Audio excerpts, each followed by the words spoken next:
La plupart des gens confondent être occupé avec être en train de grandir. Mais la vérité est qu'une vie remplie d'activités aléatoires forge rarement un caractère solide. Ce n'est ni l'environnement, ni la chance, ni le talent. Tout se résume à ce que tu choisis d'entraîner jour après jour. Il y a ceux qui passent les années à sauter de distraction en distraction pendant que leur discipline s'oxyde, et d'autres qui, à partir de la routine la plus simple, construisent une force mentale presque inébranlable. Nous vivons à une époque où les loisirs sont souvent un piège déguisé en récompense, mais tu peux les transformer en le mécanisme le plus puissant pour transformer ton esprit et ta vie. L'entraînement délibéré n'est pas pour la plupart. Il ne vend pas de promesses faciles ni de résultats immédiats. C'est inconfortable, cela exige des sacrifices et t'oblige à regarder de front tes fractures internes. Mais cet inconfort est le filtre qui sépare ceux qui se réinventent de ceux qui se résignent. Notre culture nous invite à rechercher des plaisirs immédiats, mais les stoïciens le savaient bien. Personne ne s'élève au niveau de ses rêves, on tombe seulement au niveau de son entraînement. Choisis un passe-temps, pas n'importe lequel, un qui défie ton corps, ton esprit ou ta volonté, et engage-toi avec lui comme si ta vie en dépendait, parce que d'une certaine manière, elle en dépend. Si tu ne contrôles pas ce sur quoi tu t'entraînes, le monde choisira pour toi. Les loisirs peuvent être ta dette intérieure ou ton investissement le plus sage. La décision t'appartient. Choisissez vos passe-temps avec une intention claire. La plupart des gens gaspillent leur temps dans des passe-temps qui ne leur apportent absolument rien. Et ce n'est pas une opinion, c'est un fait inconfortable. Il y a des personnes qui, chaque semaine, investissent des heures dans des distractions vides, des jeux faciles, des séries infinies, des hobbies qui anesthésient seulement. Et ensuite, avec le visage plein d'excuses, elles se demandent pourquoi leur vie ne change pas, pourquoi elles continuent à ressentir ce poids d'insatisfaction et de faiblesse lorsqu'elles sont confrontées à de véritables problèmes. Il n'y a pas de secret ici. Vous choisissez ce que vous entraînez et vous devenez inévitablement le produit de ces choix. Si vos passe-temps ne vous défient pas, ils ne vous transforment pas non plus. Vous voulez de la discipline, vous voulez de la résilience, vous voulez de la clarté d'esprit, mais vous ne faites rien qui oblige votre corps ou votre esprit à supporter l'inconfort, à grandir sous pression. C'est aussi simple que cela. Si le passe-temps ne vous exige pas, il vous maintient simplement au même niveau ou pire, car il renforce votre tendance à éviter l'effort et l'inconfort. Ce que vous ne vous entraînez pas, vous le paierez ensuite comme une dette dans votre caractère. La véritable transformation ne vient pas de rêver, ni d'accumuler des informations inutiles. Elle vient de choisir, avec une brutalité honnête, un passe-temps qui vous sorte de ce cercle de médiocrité confortable et vous place dans la position de quelqu'un qui s'entraîne pour la vie, pas seulement de celui qui la regarde passer. Vous n'avez pas le droit de vous plaindre du chaos là-dehors si vous n'êtes pas capable de supporter le chaos que cela implique de faire face à un véritable défi choisi. Pourquoi devriez-vous attendre que votre esprit soit fort si tout ce que vous faites est de chercher des chemins faciles? Si vos journées sont remplies d'activités qui ne vous divertissent que, ne soyez pas surpris lorsque l'adversité vous brise en deux. Les passe-temps qui en valent la peine ne sont pas un prix ni une distraction. Ce sont la forge constante de votre caractère. Chaque fois que vous choisissez de vous confronter à la boxe, d'écrire un journal avec une brutalité sincère, ou d'apprendre une langue étrangère qui vous oblige à penser différemment, vous vous engagez dans un entraînement invisible. Personne ne le voit, personne ne vous applaudit, mais votre esprit et votre corps enregistrent tout. Vous choisissez votre terrain d'entraînement ou vous choisissez votre zone de confort. Pas les deux. La plupart se réfugient derrière le manque de temps, la fatigue ou une prétendue absence de talent. Des excuses. Le temps et l'énergie existent toujours pour ce qui compte vraiment. Le problème est que vous avez confondu le plaisir immédiat avec le véritable progrès. Il n'est pas le même de se sentir occupé que d'être en train de grandir. Il y a une distance abyssale entre passer le temps et l'utiliser pour vous renforcer. Et c'est ici que vous devez être implacable. Choisissez un passe-temps qui vous oblige à vous améliorer, même si cela fait mal, même si vous échouez, même si vous mettez du temps à voir des résultats. Parce que cet inconfort, cet effort quotidien est l'investissement émotionnel qui construit la discipline et la résilience. Il ne s'agit pas de poursuivre des récompenses externes, mais d'entraîner la volonté, de durcir l'esprit, de vérifier chaque jour que vous pouvez supporter plus que ce que vous croyez. Choisir avec intention, c'est rejeter la médiocrité. C'est tracer une ligne et décider que vous allez cesser d'être un spectateur de votre propre vie. La vérité est celle-ci. Vous pouvez commencer à changer aujourd'hui, ou vous pouvez continuer à justifier votre faiblesse. Il n'y a pas de compromis. Un seul passe-temps, pratiqué avec une intention claire et de la constance, peut changer l'architecture interne de votre caractère en 6 mois. Mais vous devez décider, soit vous entraînez votre esprit, soit vous vous résignez à ce que le monde vous entraîne à coups. La discipline n'est pas un talent, c'est une décision qui se renouvelle chaque jour. Si vous voulez une vie différente, cessez de perdre du temps et choisissez le type d'effort qui va vous construire de l'intérieur. Personne ne va vous offrir de la force, ni de la clarté, ni de la résistance. Elle se travaille. La vraie vie ne récompense pas ceux qui attendent, elle récompense ceux qui se préparent. 2. Entraîne la discipline, pas seulement les compétences. Il est 8 heures du soir et après une journée entière d'obligations, tu as enfin un peu de temps libre. La fatigue s'installe sur les épaules et l'esprit cherche désespérément une échappatoire facile. Un peu de divertissement, un coup d'œil rapide sur les réseaux sociaux, peut-être un épisode de cette série dont tu ne te souviens même plus pourquoi tu as commencé à la regarder. Personne ne te regarde. Il n'y a pas de conséquences immédiates, juste ce soulagement momentané de t'évader. Mais, si tu prêtes attention, il y a une petite tension interne, une voix qui te demande en silence si ce moment va s'ajouter à la pile de jours identiques. Si aujourd'hui tu vas faire, encore une fois, ce que tu fais toujours, quand personne ne te demande rien. C'est ici, dans ces minutes invisibles, que se définit ce que tu appelles discipline. La plupart des gens pensent qu'entraîner une compétence est suffisant. Apprendre à frapper le sac de boxe, écrire dans un journal, mémoriser du vocabulaire, lire 50 pages, tout cela semble être un progrès. Mais il y a un piège. Tu peux pratiquer beaucoup et rester la même personne faible si tu cherches toujours le chemin le plus confortable. La compétence technique n'est pas ce qui transforme, c'est la friction interne, le moment où tu veux t'arrêter et choisis de continuer. La discipline n'est pas seulement répéter une action, c'est défier chaque impulsion automatique qui préfère le plaisir facile à l'effort conscient. C'est avaler cette inconfortabilité et continuer, même si tu ne vois pas de résultats immédiats, même si la motivation disparaît et que la fatigue se multiplie. Il n'y a jamais eu de version forte de toi qui soit sortie d'une routine confortable. Au fond, nous avons tous des mécanismes invisibles qui sabotent notre avancement. L'esprit est expert en négociation. Aujourd'hui, il n'y a pas de problème si tu le laisses pour demain. Tu n'as pas assez d'énergie. Tu n'es pas aussi bon que les autres. Ces idées ne sont pas des pensées passagères. Ce sont de petits pactes que tu fais avec la médiocrité. Et chaque fois que tu cèdes, tu renforces l'habitude de te rendre à la moindre résistance. C'est pourquoi le véritable entraînement n'est pas dans la compétence externe, mais dans le muscle interne qui décide de ne pas céder même si le corps et l'esprit demandent du repos. La discipline se construit à ce seuil où l'inconfort commence à faire mal et, au lieu de reculer, tu restes. Celui qui apprend à supporter ce poids apprend à supporter n'importe quoi. La discipline, c'est faire ce que tu as dit que tu ferais, même si personne ne regarde. Entraîner une compétence te sert, bien sûr.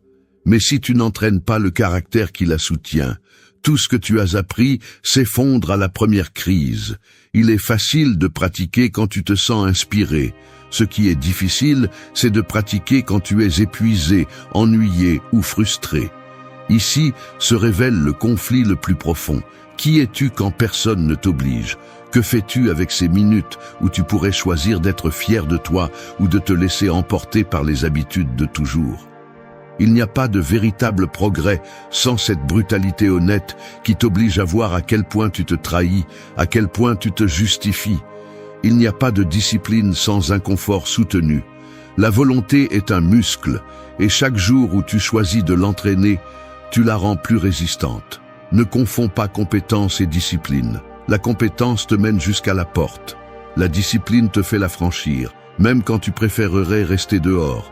La différence entre une vie ordinaire et une vie extraordinaire réside dans ces moments inconfortables, dans l'accumulation de petits renoncements à la facilité. Personne ne se renforce par accident. Personne ne devient imparable sans passer par la fatigue, le doute, le désir de renoncer. Seuls ceux qui entraînent la discipline de manière délibérée et non seulement la compétence superficielle peuvent supporter le poids de leurs propres décisions. La vie réelle ne te demandera pas combien de fois tu as essayé, elle mesurera seulement ce que tu as résisté. La discipline n'est pas un ornement, c'est la structure interne qui soutient tout ce que tu veux devenir. 3. Transformer la pratique constante en caractère. Il y a un conflit que presque personne ne veut admettre. La plupart d'entre nous espèrent que la pratique constante nous mènera à l'amélioration.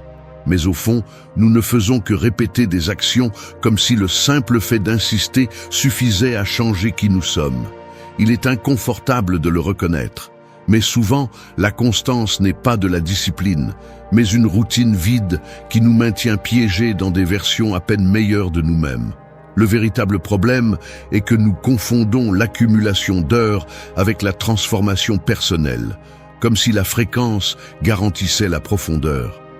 Mais la pratique, pour vraiment se transformer en caractère, exige quelque chose de plus brutal. Une conscience implacable de chaque répétition, une honnêteté pour identifier quand nous nous contentons simplement de faire le minimum et quand nous défions réellement nos propres limites internes. Pratiquer sans inconfort conscient n'est que faire fonctionner la machine sans ajuster le mécanisme principal, la volonté. Analysons cela sérieusement. Lorsque vous choisissez un passe-temps exigeant et que vous vous engagez à le pratiquer jour après jour, le processus réel n'est pas visible dans les actions extérieures, mais dans la façon dont votre esprit réagit à la résistance interne.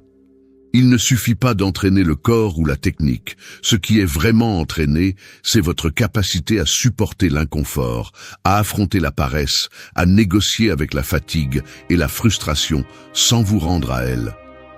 Les personnes habituées à répéter sans questionner n'arrivent jamais à découvrir le seuil où se produit la fracture et ensuite la reconstruction du caractère.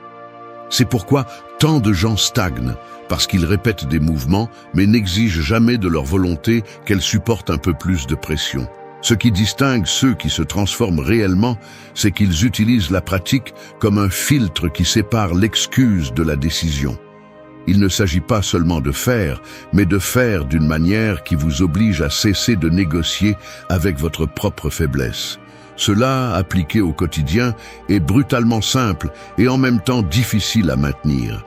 Chaque fois que vous pratiquez la calisthénie, par exemple, vous ne renforcez pas seulement des muscles, vous entraînez la réponse que vous donnez lorsque l'épuisement devient insupportable. Lorsque vous tenez un journal avec une honnêteté radicale, vous ne remplissez pas seulement des pages, vous affinez votre capacité à vous voir sans masque et à soutenir ce regard inconfortable. Le tir à l'arc, les échecs, la randonnée de longue distance, n'importe lequel de ces passe-temps, si vous les pratiquez avec intention et non par inertie, se transforme en une sorte de laboratoire psychologique. Là se révèle le mécanisme clé. Ce que vous répétez avec conscience devient une habitude, et ce que vous maintenez malgré l'inconfort devient caractère. La pratique constante, si elle est délibérée et non automatique, est un investissement émotionnel. Chaque moment où vous choisissez de ne pas céder est une brique de plus dans la construction de votre tempérament. L'erreur est de croire que vous avez seulement besoin de patience et de temps. Le véritable changement exige de la rudesse. Rejetez le pilote automatique, observez chaque impulsion qui vous invite à abandonner et répondre par une décision ferme. Rien de pertinent ne se construit sans passer par le filtre abrasif de l'inconfort soutenu. La routine confortable vous enchaîne, la pratique consciente vous libère. Transformer la pratique constante en caractère nécessite que vous vous demandiez, sans concession, si aujourd'hui vous avez été capable de supporter un gramme de difficultés supplémentaires. Et la réponse, si elle est honnête, vous montre exactement où vous en êtes et ce qu'il reste à entraîner. La constance vide n'est qu'un déguisement du progrès. La constance consciente est la racine de toute véritable force. Seul ce que vous choisissez de supporter chaque jour, sans raccourci, définit en quoi vous êtes en train de vous transformer. Ce que vous répétez vous façonne. Ce que vous résistez vous construit. 4. Priorisez la profondeur sur la variété superficielle. Au fond d'un atelier abandonné, il y a des centaines d'outils dispersés sur une table en bois usée. Certains ont à peine des marques d'utilisation, d'autres sont recouverts de poussière, et seuls quelques-uns montrent les traces profondes d'avoir traversé des matériaux durs, d'avoir été tenus à la main encore et encore, jusqu'à faire partie du geste. Cet atelier est votre vie. La plupart collectionnent des instruments, mais presque personne n'ose user un seul jusqu'à le rendre indispensable. Passer d'outil en outil ne produit que des callosités superficielles, jamais de vraie force. C'est la même chose avec vos passe-temps. Vous pouvez remplir vos journées d'activité, essayer un peu de tout, vous sentir occupé et croire que vous avancez.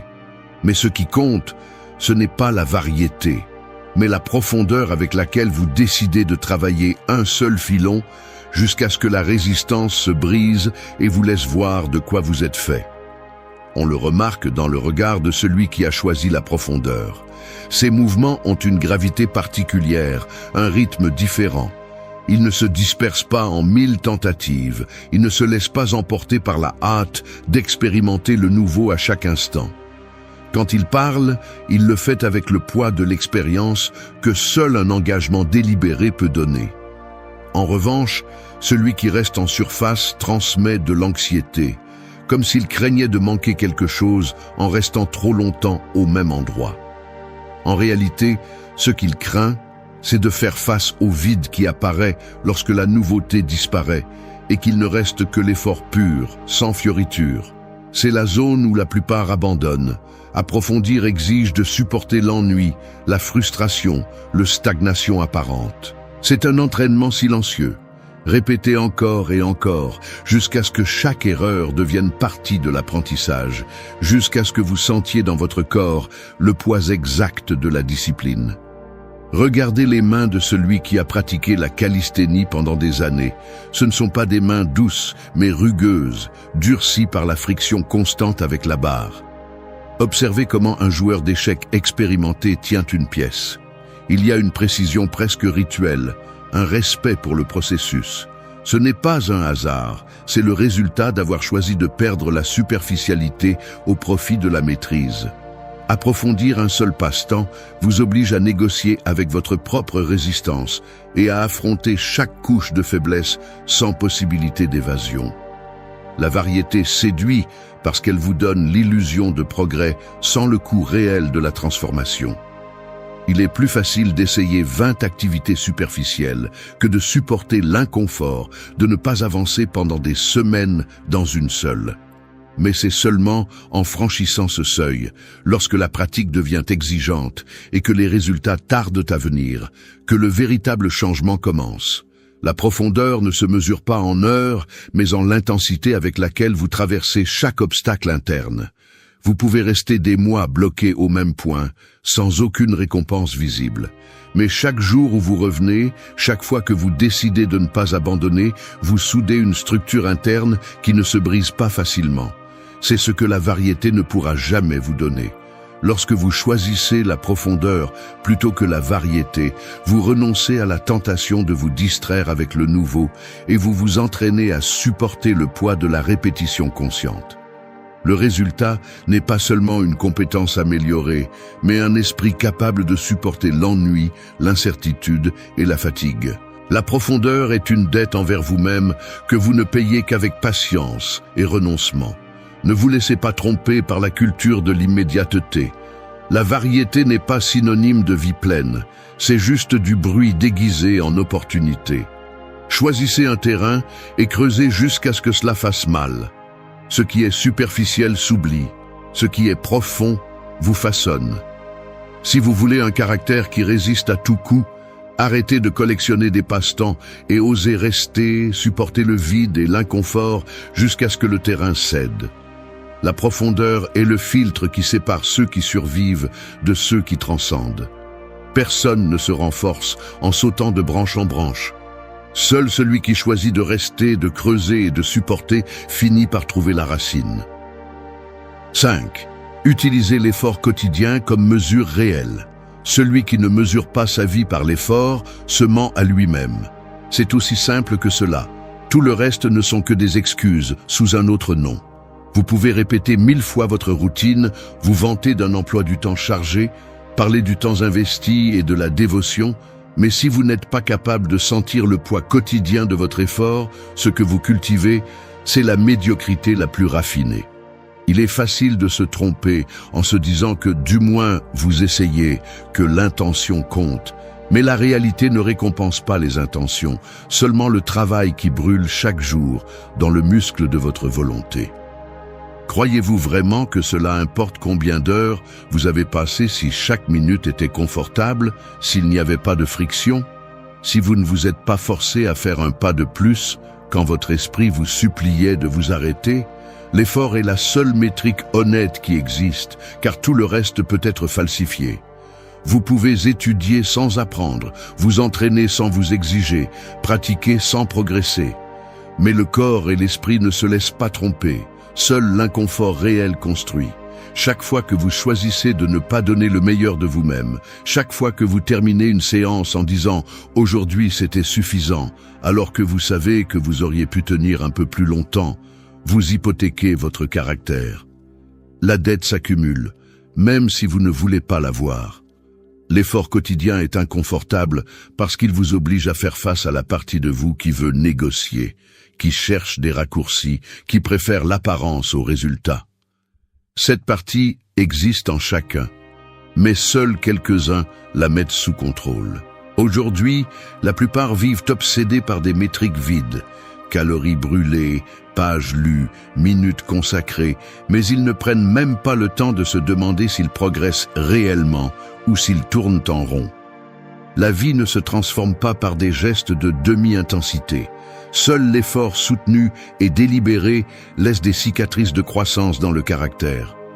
Si vous n'utilisez pas l'effort quotidien comme mesure, vous finissez par être otage de vos propres excuses.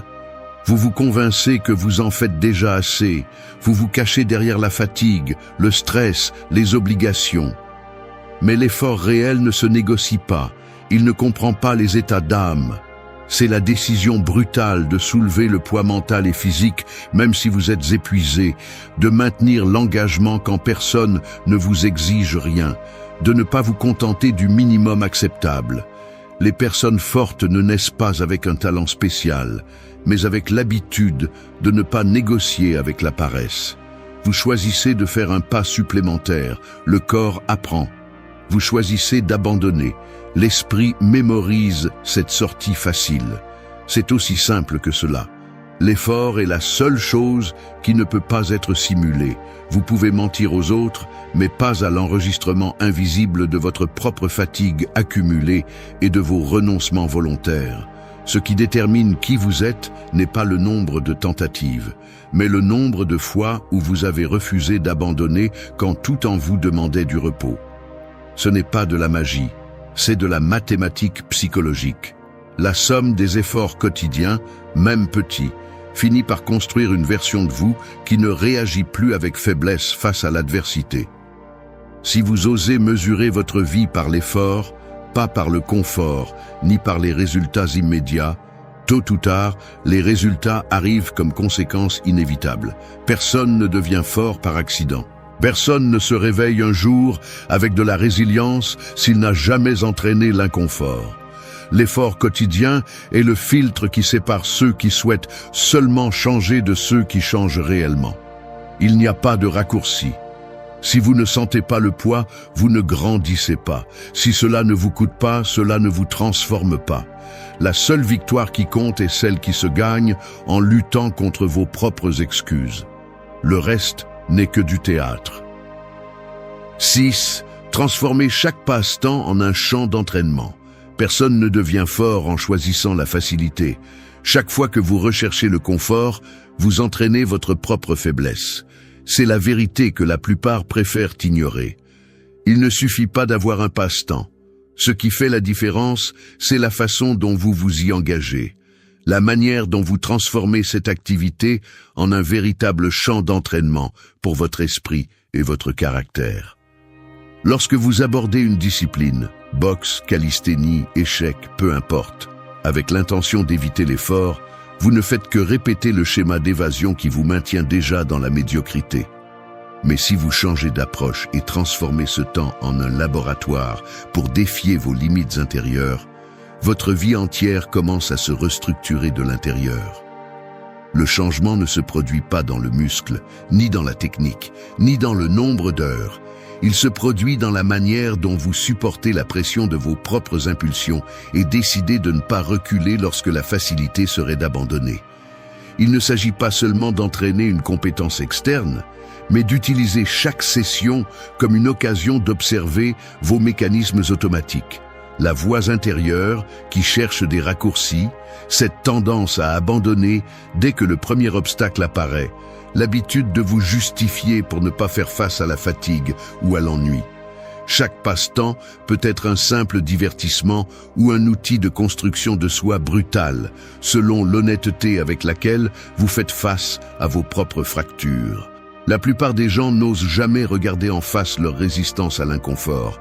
Ils préfèrent croire que faire quelque chose est suffisant, même si ce quelque chose n'exige rien de réel de leur caractère. Mais l'esprit enregistre tout. Chaque fois que vous choisissez la sortie facile, vous renforcez l'habitude de céder. Et chaque fois que vous restez dans l'inconfort, même si c'est pendant quelques minutes, vous ajoutez des couches de force que aucun livre ni conseil extérieur ne pourra vous donner. Le véritable entraînement psychologique commence lorsque vous réalisez que vous ne luttez pas contre la difficulté de la technique, mais contre la facilité de renoncer. Ce combat est silencieux, intime, presque invisible pour les autres, mais il détermine absolument qui vous pouvez devenir. Et ici se pose une question à laquelle vous ne pouvez pas échapper. Êtes-vous prêt à transformer chaque passe-temps en un filtre qui confronte vos faiblesses et les transforme en muscles intérieurs? Parce que la plupart choisissent de répéter jusqu'à ce que cela ne fasse pas mal, jamais jusqu'à ce que cela dérange vraiment. Faire ce pas supplémentaire, rester une minute de plus lorsque tout en vous demande d'arrêter, refuser de négocier avec la paresse. C'est là que se définit le caractère. Pas besoin de talent, il faut de la décision. Personne n'entraîne la discipline par accident. Faites-le simple. Chaque fois que vous commencez une pratique, rappelez-vous que cet espace est votre champ d'entraînement. Vous n'allez pas perfectionner la technique au-dessus de votre volonté, mais renforcer la volonté à travers la technique. La boxe n'est pas seulement un mouvement physique, c'est l'investissement émotionnel de supporter la peur d'échouer. Écrire un journal n'est pas seulement remplir des pages, c'est se regarder sans excuse et enregistrer l'inconfort. Apprendre une langue, soulever votre propre poids, maîtriser une nouvelle compétence, tout cela est la même chose. Une excuse déguisée en pratique ou un cadre pour tester la fermeté de vos décisions. La transformation commence lorsque vous cessez de rechercher des résultats externes et utilisez chaque minute pour entraîner la partie de vous qui n'est pas visible. Ce qui est superficiel s'oublie. Ce que vous résistez reste. Devenez quelqu'un qui mesure sa vie par la qualité de son entraînement invisible. La vie ne change que lorsque vous changez la manière dont vous entraînez votre esprit. 7.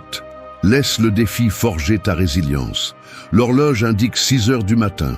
Dehors, l'obscurité règne encore, et seuls ceux qui ont vraiment un engagement envers leur propre croissance se lèvent à cette heure-ci, non pas parce qu'ils ont de l'énergie à revendre, mais parce qu'ils comprennent que se laisser emporter par la commodité est une décision qui a des conséquences.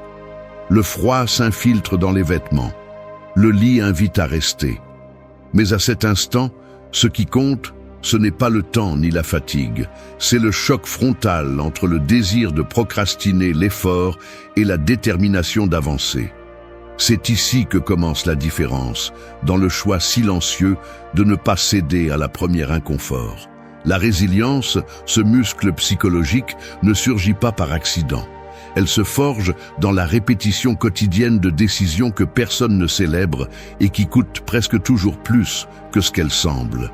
Analyser le processus révèle la dureté de la situation. Chaque défi, aussi petit soit-il, est un mécanisme pour calibrer ta résistance interne. Il ne s'agit pas de surmonter des défis monumentaux chaque jour, mais de comprendre que la somme de petits renoncements à la facilité finit par façonner un esprit qui ne recule plus lorsque la pression augmente. L'entraînement commence lorsque le corps ou l'esprit envoie des signaux clairs qu'il serait plus simple de se rendre, de sauter la pratique, de reporter l'objectif.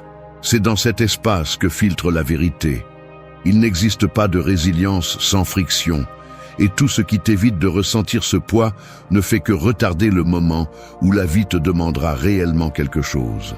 Chaque fois que tu choisis de traverser l'inconfort au lieu de l'éviter, ton esprit enregistre l'expérience comme une expansion de tes propres limites. Le défi, alors, n'est pas un obstacle externe, mais l'excuse interne qui cherche toujours des raccourcis. Ce qui est intéressant, c'est que ce processus est délibéré et brutalement logique.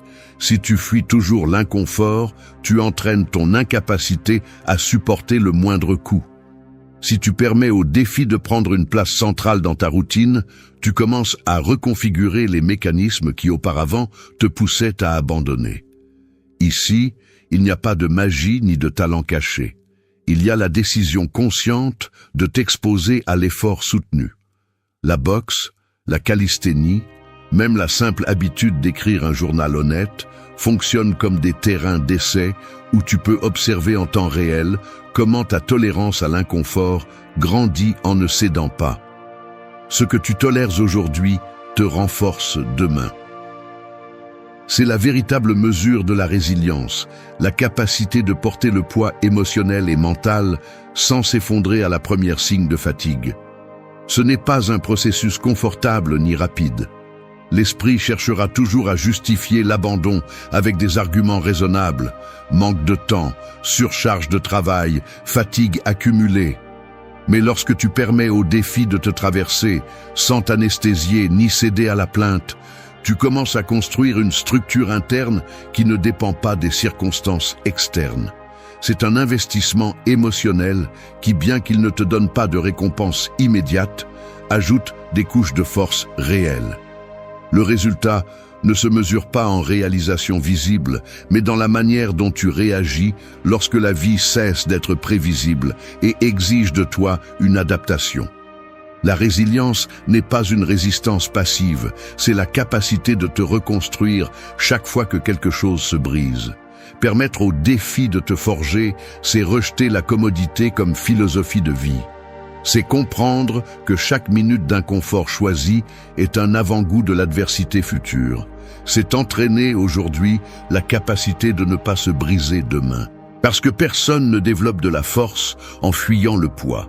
Seul celui qui ose le porter jour après jour découvre jusqu'où il peut résister. Ce qui est facile ne transforme pas.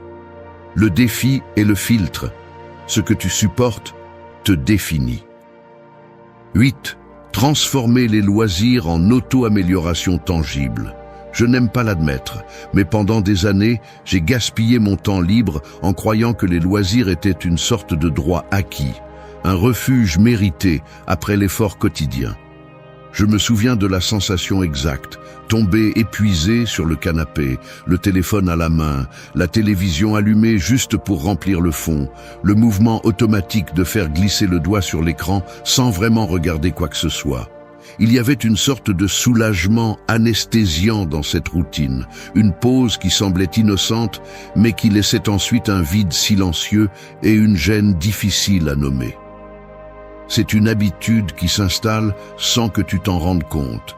Tu justifies chaque minute de loisir passif comme si c'était nécessaire pour te récupérer. Mais la vérité est que ce repos devient un piège qui engrosse la paresse et affaiblit le caractère. Tu te trompes en pensant que te déconnecter te recharge, alors qu'en réalité, cela ne fait que t'endormir. Les loisirs mal utilisés sont une dette invisible qui se paie en insatisfaction et en autodépréciation. Observe les gestes, le corps recroquevillé sur une chaise, les yeux qui s'éteignent devant l'écran, les soupirs courts chaque fois qu'un épisode se termine et qu'un autre commence sans que tu ne le décides vraiment. Le temps devient flou, les minutes s'étirent et se perdent dans ce limbe où l'esprit ne se demande rien. En revanche, regarde quelqu'un qui a transformé ses loisirs en auto-amélioration tangible. Le front plissé par la concentration, les mains qui répètent des mouvements avec précision, la sueur qui perle même dans de petits espaces, la respiration qui devient plus profonde à mesure que l'effort augmente. Il n'y a pas de distraction, juste une présence totale dans ce qu'il fait. L'espace change, une table dégagée pour écrire, un coin de la chambre dédié à la calisthénie, l'échiquier monté même s'il n'y a pas d'adversaire. Les loisirs deviennent une sorte de laboratoire où chaque minute compte comme un investissement, pas comme une dépense. La différence se ressent sur la peau et s'imprime dans l'esprit. Un jour comme un autre, tu termines une séance exigeante de boxe où tu avances d'une page dans un livre difficile. Et la sensation qui reste ensuite n'est pas le vide, mais une fatigue pleine. Le corps répond, l'esprit s'éclaircit, et la fierté silencieuse de t'être suffisamment exigé pèse plus que n'importe quelle récompense extérieure. Chaque petite victoire, un nouveau record personnel, une idée écrite avec honnêteté, un coup d'échec que tu n'aurais pas vu auparavant, te rappelle que les loisirs peuvent être le terrain le plus fertile pour semer la meilleure version de toi-même. Tu n'as pas besoin de grandes prouesses, juste de la constance à choisir l'effort plutôt que l'évasion. Les loisirs bien utilisés sont du temps qui te rend force, clarté et respect de soi. Dans la pratique, transformer les loisirs signifie rompre l'habitude de t'anesthésier et décider chaque jour que ce temps est le tien pour te construire, pas pour te perdre. C'est un acte de rébellion contre la culture de la distraction facile. Pendant que d'autres fuient l'effort, tu choisis de le porter et de le transformer en muscle émotionnel. L'auto-amélioration ne se produit pas au milieu du bruit, mais dans les minutes silencieuses où personne ne te regarde et où tu choisis de te confronter à tes limites. Ici, les excuses n'importent pas, seules les actions visibles. La routine que tu répètes, la sueur accumulée, les mots que tu laisses dans le journal même si personne ne les lit. Les loisirs ne sont pas synonymes de passivité, c'est une opportunité quotidienne de t'élever au-dessus de la médiocrité automatique. Le tangible n'est pas seulement ce que tu accomplis, mais le type de personne que tu deviens en osant t'entraîner pendant que d'autres se reposent. Personne ne se souviendra de toi pour ce que tu as évité, mais seulement pour ce que tu as résisté. Les loisirs ne sont pas un ennemi, mais mal utilisés. Ils sont le pire sabotage. Transforme-les en auto-amélioration et tu auras un avantage que personne ne peut te retirer. Les loisirs bien entraînés sont du respect de soi accumulé. Laisse chaque minute libre compter, car la vie ne t'attend pas pendant que tu te distrais. Il y a une vérité inconfortable que peu de gens veulent accepter. Lorsque tu te retires vraiment, quand il n'y a plus de mots, ni d'explications, ni même de ressentiment, l'autre le ressent comme une fracture irréversible. Il ne s'agit pas de distance physique ni de bloquer des messages, mais d'une fermeture interne, presque chirurgicale, où l'autre personne n'a plus accès à ce qui a un jour exercé son pouvoir sur toi. Ce moment où tu ne valides plus, ne justifies plus, ne te bats plus ni ne réclames, est le point où tu cesses de porter un poids qui n'était pas le tien.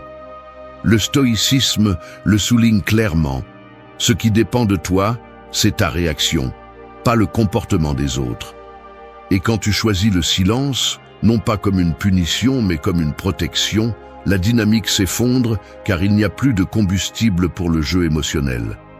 Beaucoup de gens craignent d'être froids ou détachés, mais la réalité est que cette coupure radicale est le seul langage qui interrompt des décennies de manipulation et d'épuisement. L'absence définitive n'est pas une vengeance, c'est un acte de soin de soi. Celui qui veut vraiment retrouver sa dignité et sa paix apprend à cesser de négocier avec celui qui ne sait que cumuler des dettes émotionnelles. Personne n'est obligé de rester prévisible, ni de faciliter le retour de celui qui cherche seulement à vérifier s'il peut encore tirer tes ficelles.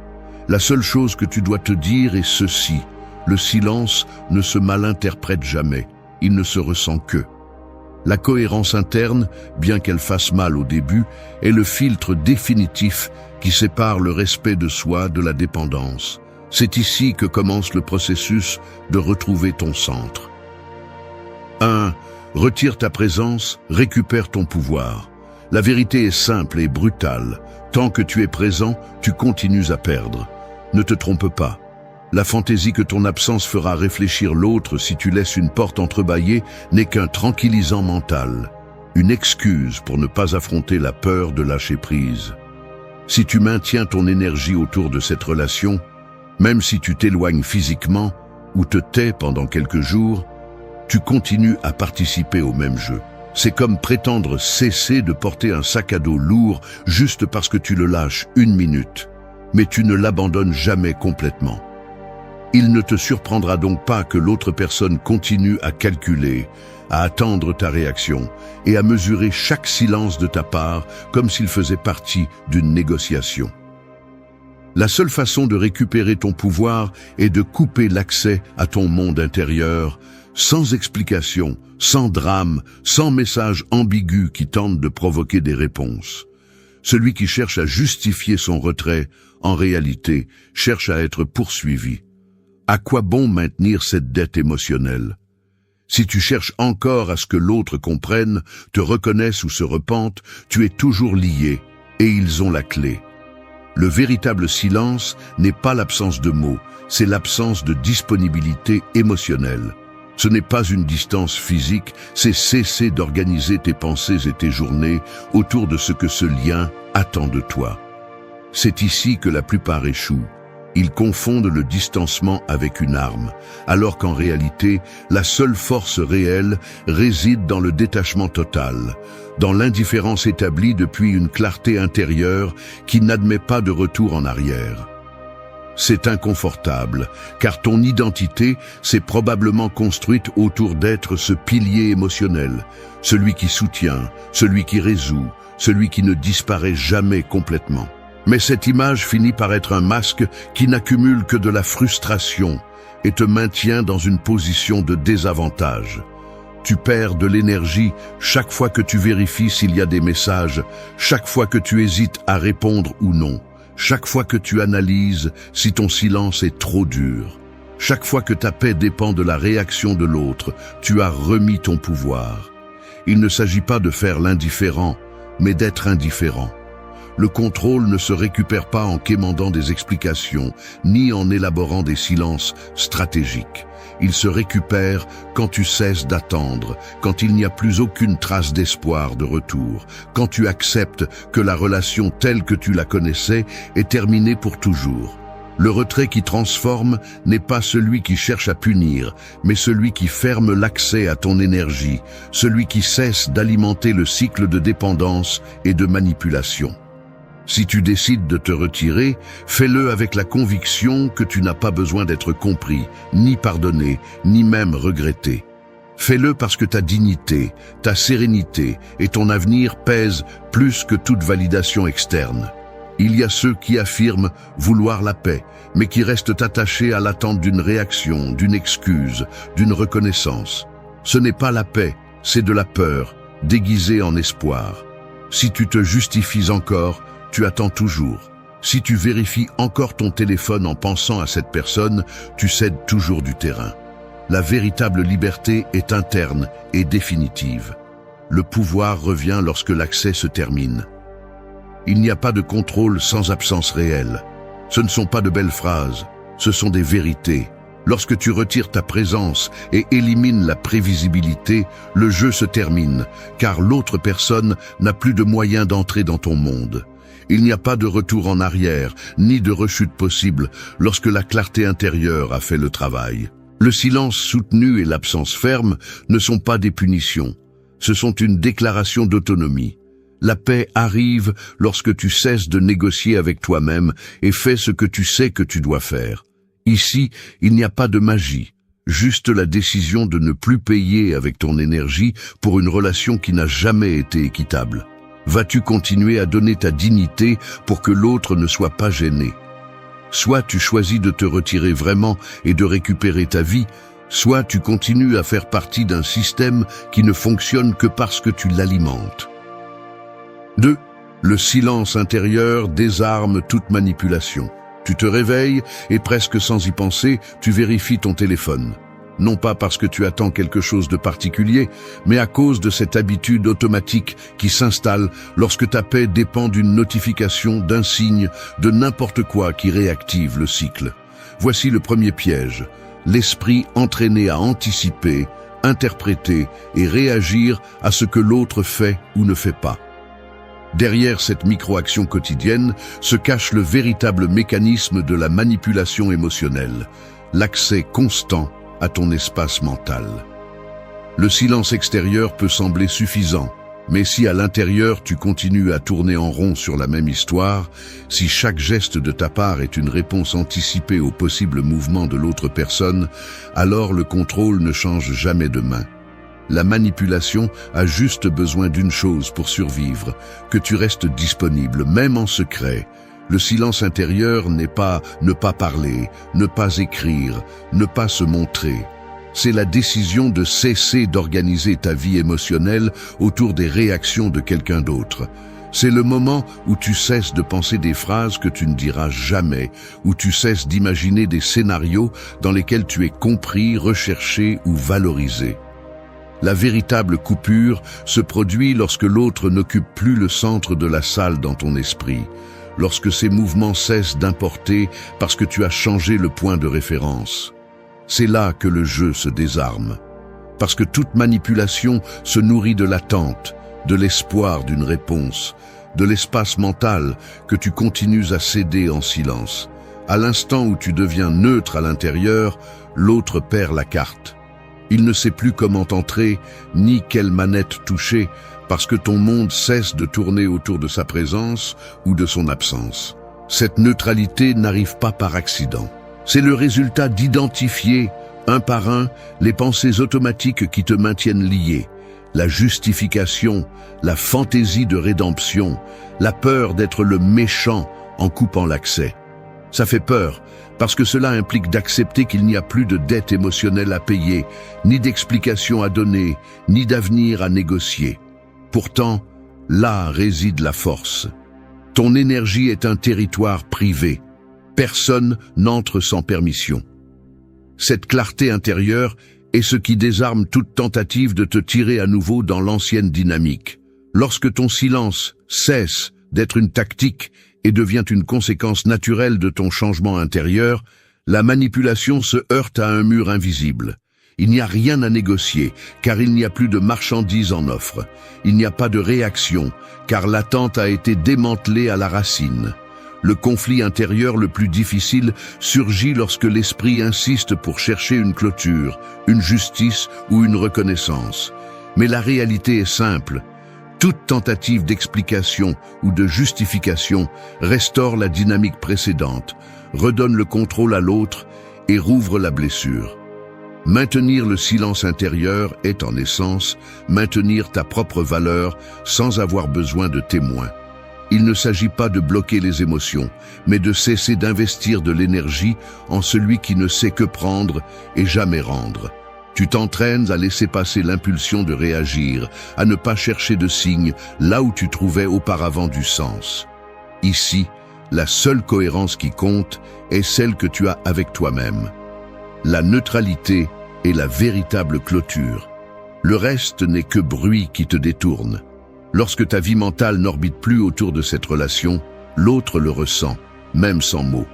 c'est l'absence totale de disponibilité qui détruit finalement toute tentative de manipulation. Et alors, pour la première fois depuis longtemps, tu récupères le contrôle réel, celui de ton attention, de ton énergie et de ton avenir. 3. N'explique pas ton absence, protège ta paix. Il y a une partie de toi qui veut encore expliquer.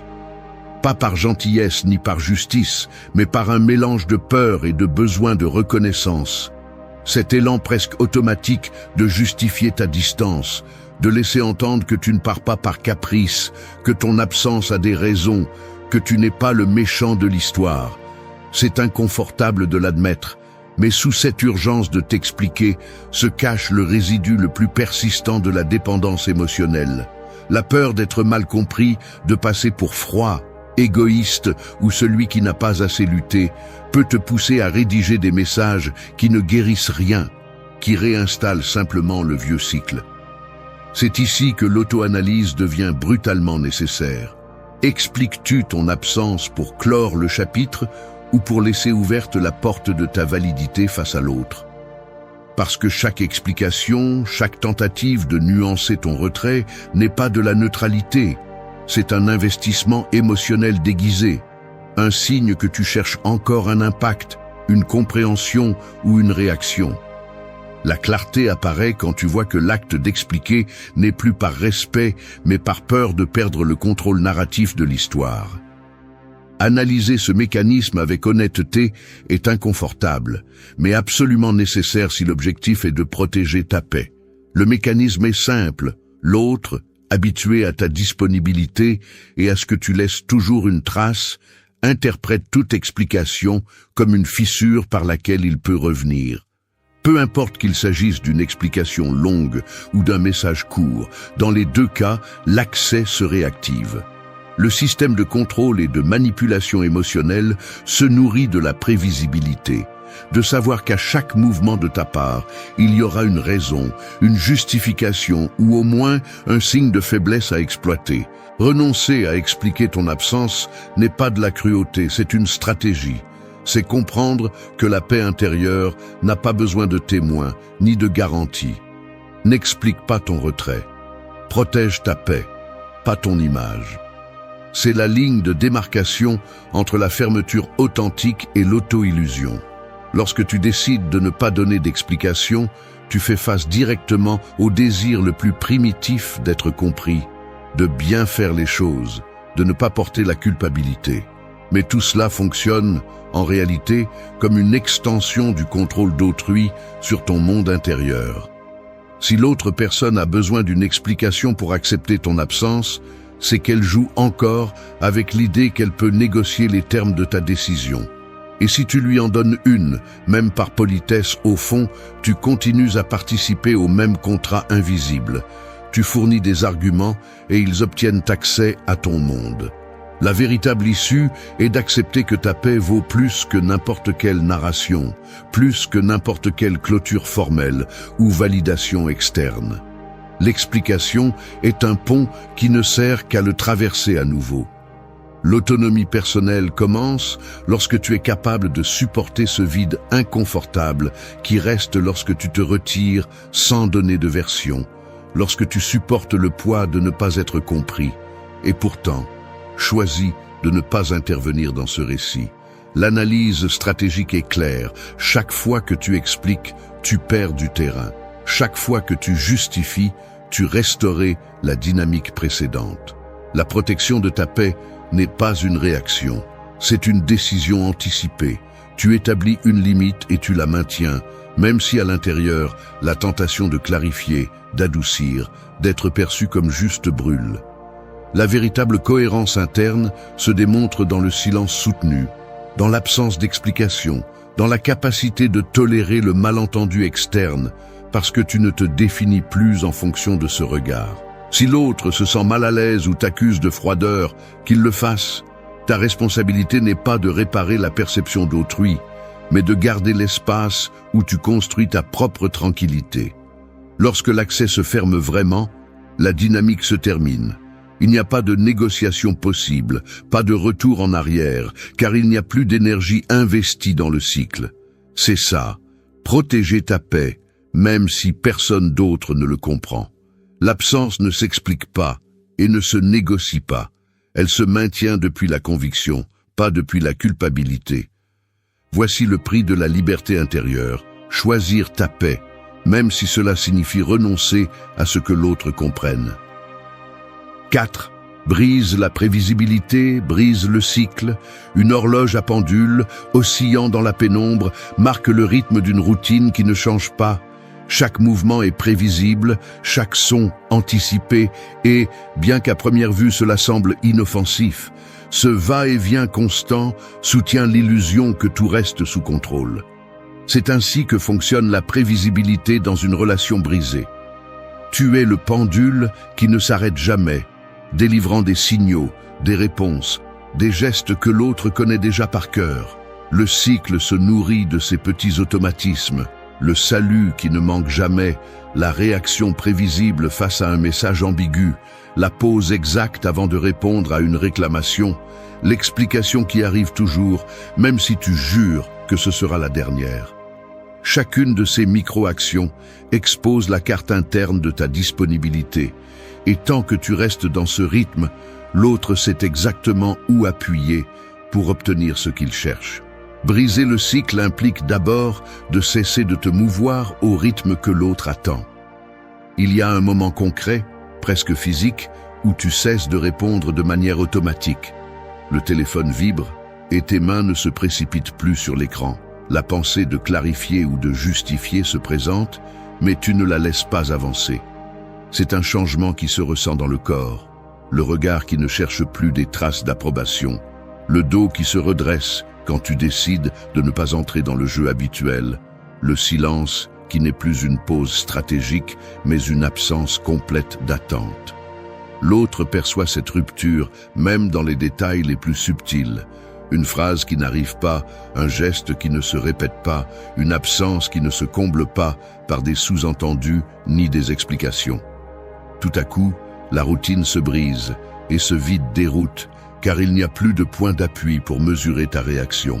La prévisibilité est la nourriture de toute dynamique inégale. Quand tu deviens imprévisible, non pas pour jouer, mais parce que tu as cessé de tourner autour du scénario de l'autre, tout le système vacille.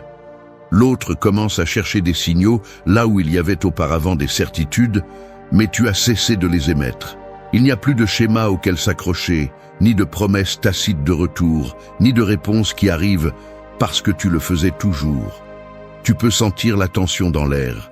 L'autre tâtonne, essaie, lance des appâts à la recherche d'une réaction connue et trouve un mur de neutralité qu'il ne sait pas comment escalader.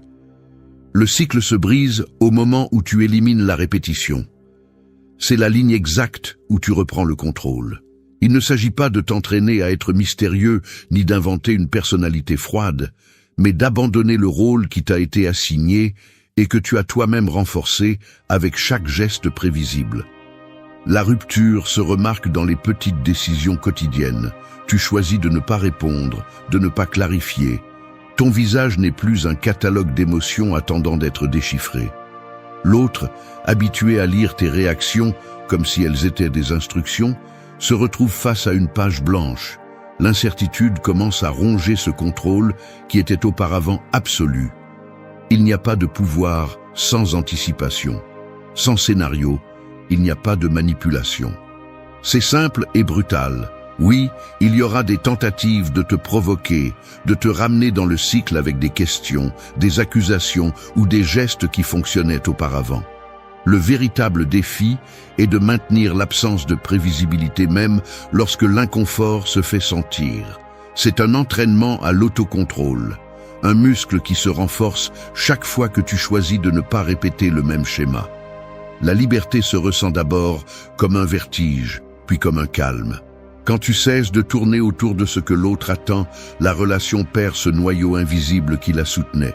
Le cycle se ferme pour toujours quand tu comprends que ta dignité n'a pas besoin d'être annoncée ni défendue, juste protégée dans le silence.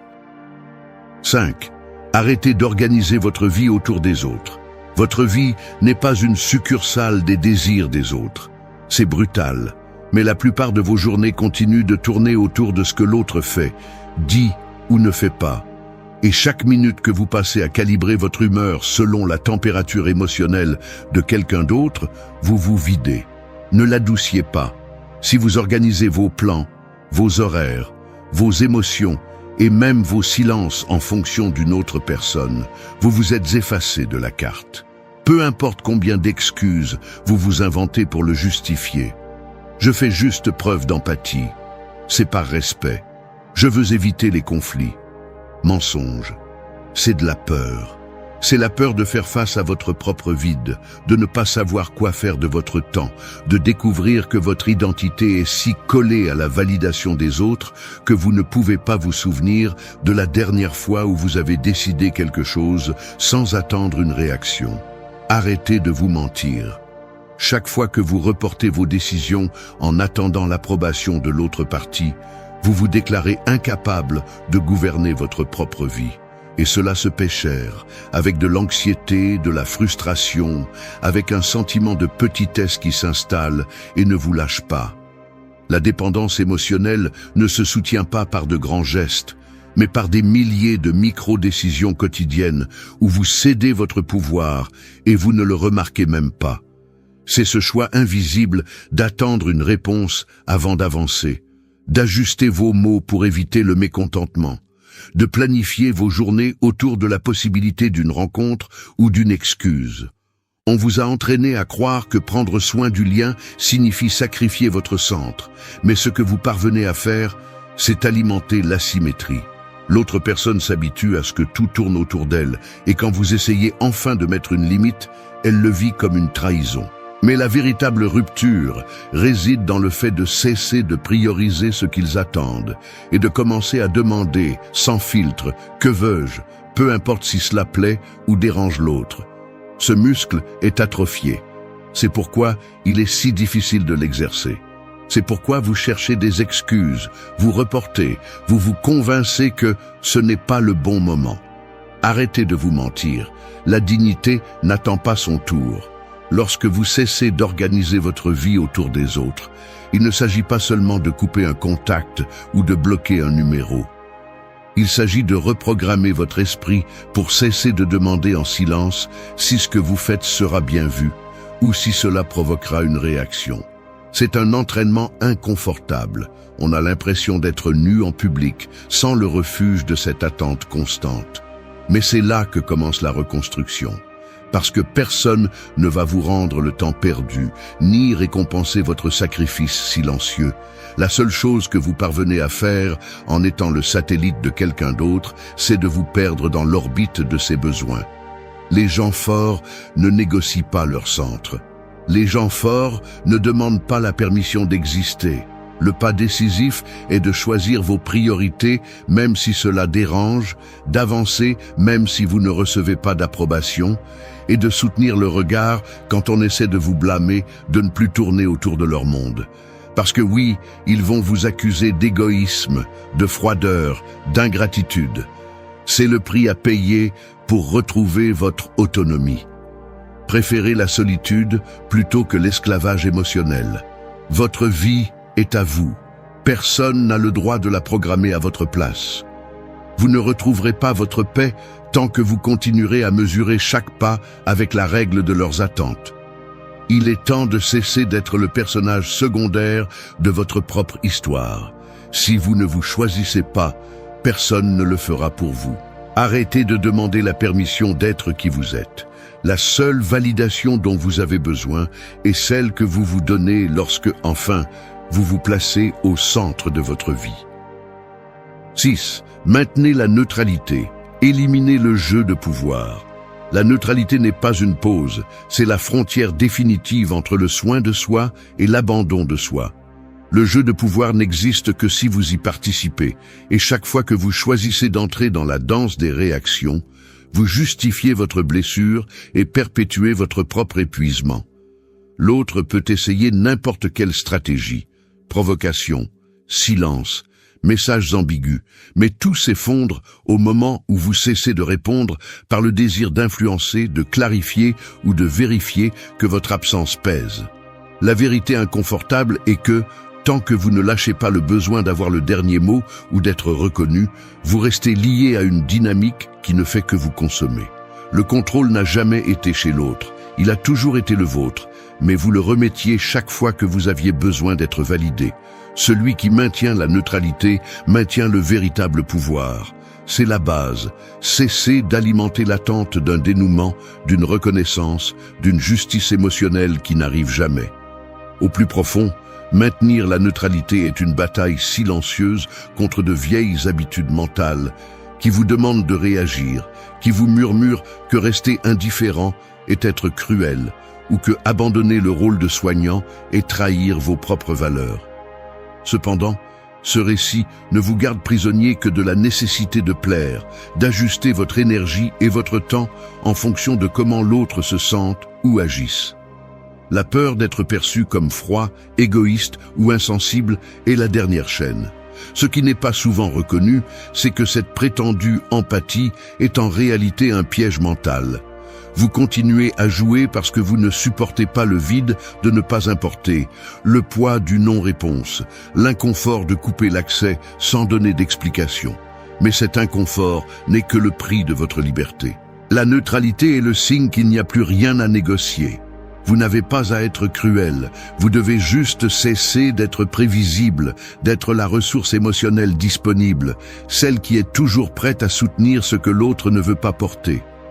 Maintenir la neutralité, c'est entraîner votre esprit à ne pas s'emballer à chaque tentative de contact, à ne pas tomber dans le cycle de lire entre les lignes ou de chercher des intentions cachées. C'est une discipline interne. Détecter l'impulsion de répondre et la laisser passer, résister à la tentation d'expliquer ou d'adoucir votre absence, tolérer l'inconfort que l'autre ne comprenne pas. Il ne s'agit pas de bloquer les émotions, mais de cesser d'investir dans une dette émotionnelle qui ne fait que croître et n'est jamais réglée. C'est ici que beaucoup échouent, car ils confondent neutralité avec froideur, alors qu'en réalité, c'est une forme de respect radical envers soi-même. La neutralité brise le jeu car elle élimine la variable la plus importante, la réaction. Sans elle, le système s'effondre. L'autre peut insister, mais là où il trouvait auparavant un terrain fertile, il n'y a maintenant qu'une limite immuable. Lorsque vous maintenez la neutralité, vous cessez de projeter des scénarios futurs, d'attendre des réponses, d'organiser vos journées autour de ce qui pourrait se passer.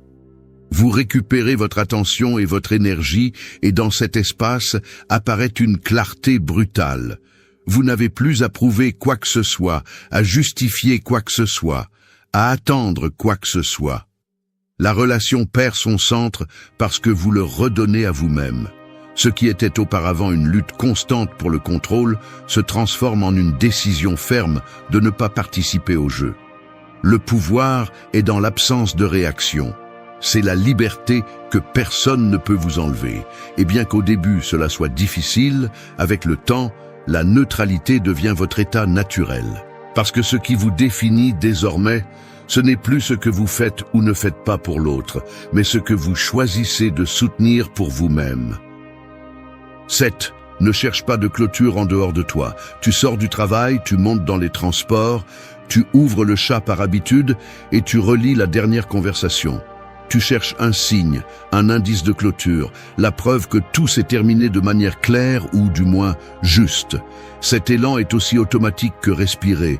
L'esprit veut une fin ordonnée, une certitude venant de l'extérieur qui lui permette d'archiver l'histoire et d'avancer.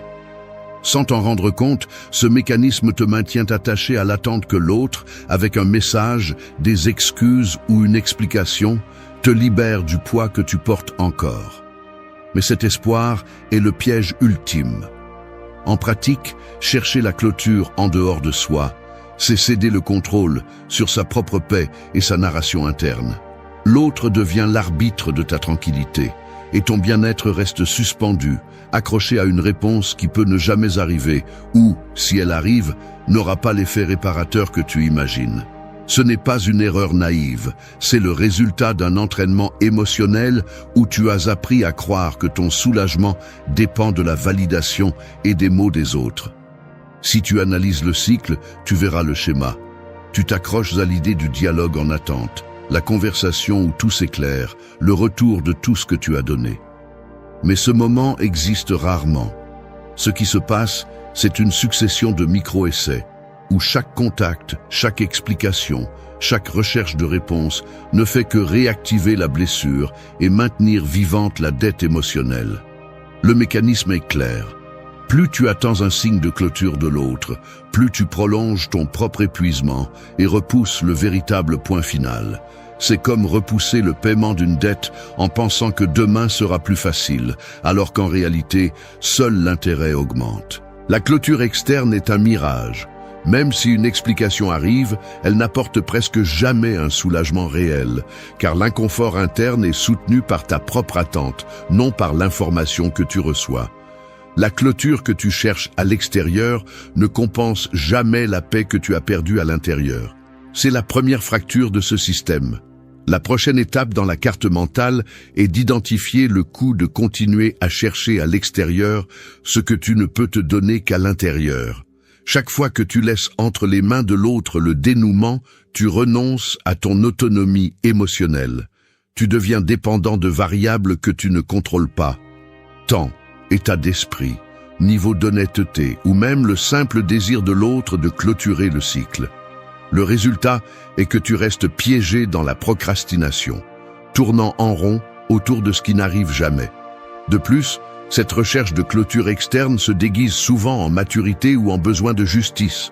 Mais en réalité, c'est une forme raffinée d'éviter le vide, de ne pas affronter la vérité. Que la clôture authentique est une décision unipersonnelle, une coupure que tu es le seul à pouvoir exécuter, même si l'autre ne le reconnaît jamais. La clé est d'accepter que la véritable clôture est un acte de renonciation. Tu renonces à l'illusion que l'autre te doit quelque chose de plus, à la fantaisie qu'une phrase magique peut restaurer ce qui est perdu, au confort de laisser l'autre porter la responsabilité de ta paix. Ce n'est pas de la résignation, c'est de la clarté. Lorsque tu choisis de ne plus attendre, tu reprends le contrôle sur ta narration et tes émotions. La véritable fin est interne. Elle n'a besoin ni de témoins, ni de permission. L'énergie que tu investissais auparavant à vérifier, supposer ou anticiper revient maintenant à toi et commence à reconstruire ce que le cycle a usé. Accepter que l'autre ne sera pas celui qui te fermera la porte est inconfortable, mais libérateur.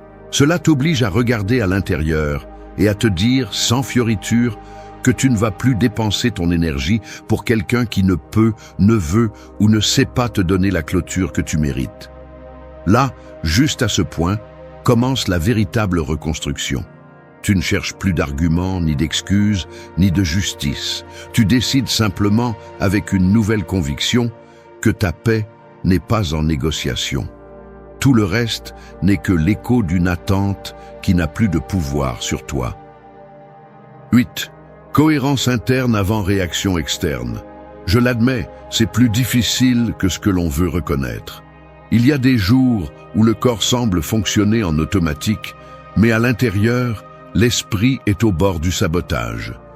Tu sens comment la peau se tend quand une notification apparaît, comment ta respiration change rien qu'en voyant un nom sur l'écran. De l'extérieur, tu peux sembler calme, mais à l'intérieur, tu es dans un pouls constant entre le besoin de répondre et le désir de te protéger. Le conflit est brutalement physique, une pulsation dans la gorge, un nœud dans l'estomac, les mains qui parcourent le téléphone, même si tu sais déjà que tu ne devrais pas. C'est ce que personne ne dit.